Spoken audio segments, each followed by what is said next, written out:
For clarity, what has SARK done to you? This whole thing started from Twitter last night when I just told fans to ask me any question they would want me to answer.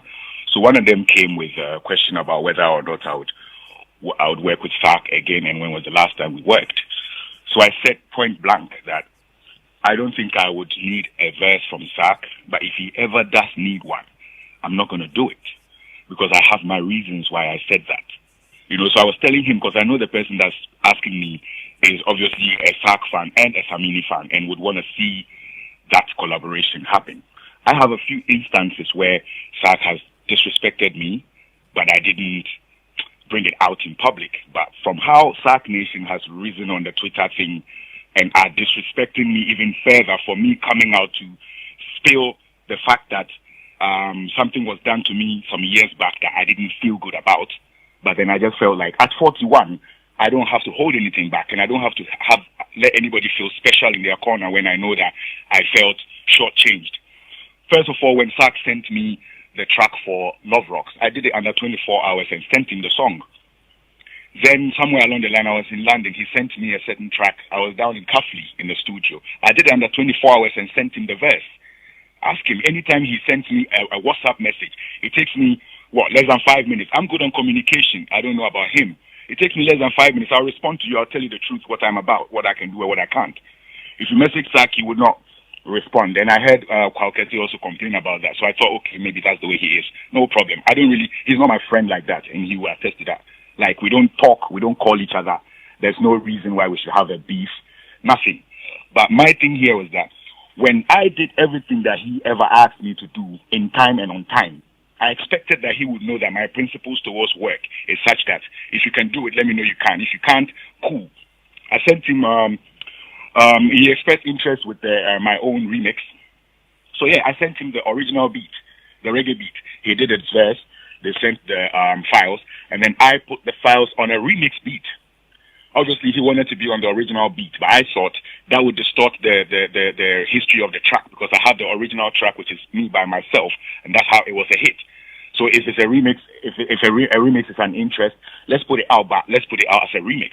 I don't think it went down too well with him because he would have loved to be on the bang bang bang bang bang bang bang bang bang. I know. But the DJ Fast production. Exactly. But I wanted him on the Loud City production, which was a remix. So that was out the way. Then fast forward down the line, because I know I've done more than just one feature for him, and he just put one out. I know that I can always feel free and ask for any track I want him on if I feel like he would work with it. So I told him I'm working on something. I need him on it, and he said, "Okay, send me a few. Let me see what I feel about them. I send you 3 tracks. You choose one."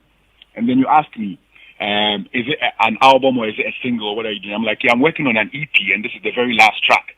We were talking in, I think, in April or something, and I wanted to release the thing in July. I told him this is the very last track. He's like, cool. And then fast forward down the line, SARK never responded. He never said anything about the song. He never did the song. Anytime I would ask what's up, it's a blue tick. He can go on his WhatsApp, WhatsApp right now and check my last messages to him. Even my invitation to the listening of my EP. He read it and it was blue tick. So I know they take that too personal, but I know that's how he rolls.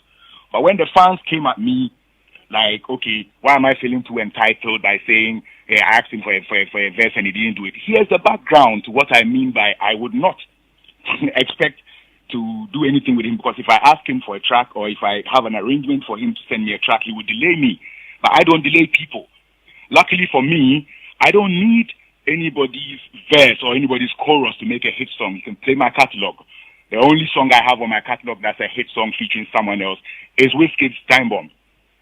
Yes, reverse the roles. You can tell me how many SARK songs that has people on there. That's what I told his people on the Twitter platform, because they were getting me furious by making me feel like me from 2001 is kissing SARK's backside, SARK from 2009 for a verse. When fans are those that ask for these things, otherwise I per se, if you check my catalog, I would not need an additional voice on my song necessarily to make any waves. When I put him on my own remix, where did it go? It could not surpass my own itself. that is the strength I have over my creativity. You know, I don't have anything against Sark, which is what I said in the tweet. Okay. But I was offended the way he treated me, and that is where I pegged him from that time till today. I don't message Sark for anything. He doesn't message me for anything. Okay, Samini. Going forward, I would not seek a verse from him, knowing how he can delay and distort my plans. Okay, so Sark, all right. So with all this, so your fury is not about Sark, but rather the fans. Is that what? Yes, it's not about Sark. It was about the fans, because I explained to one fan who asked me a question: would you ever do a song with Sark? And I don't feel like it's time to close. Throw dust into people's eyes or cover people's deeds to make them seem like everything is calm when it's really not. There's other people in the industry who have done serious things to me that I've been quiet about. You see this Appear 2 and 5-5 issue. I have a classical issue that I don't want to even talk about right now. But one day it will come out, and we'll have to mention names and show who has been on road with someone's album forever and didn't pay a dime for it, and went and put it online and said it was theirs 100% when they know who the executive producer is. Have I come out to talk about this before? No. Yes, so I'm not like emotional, just ranting about things that hurt me. But if I'm asked a question and I feel like this is the time to educate people and let people know how people are actually treating people on the ground as compared to how people make it seem when they come and they sugarcoat things. Sark, you know, force for me. He did a baby, listen. You know, force for me. You be my small boy, you know that. We did on the Sark was the first guy that rapped and said he wants to blow and become like Samini in one of his very first raps.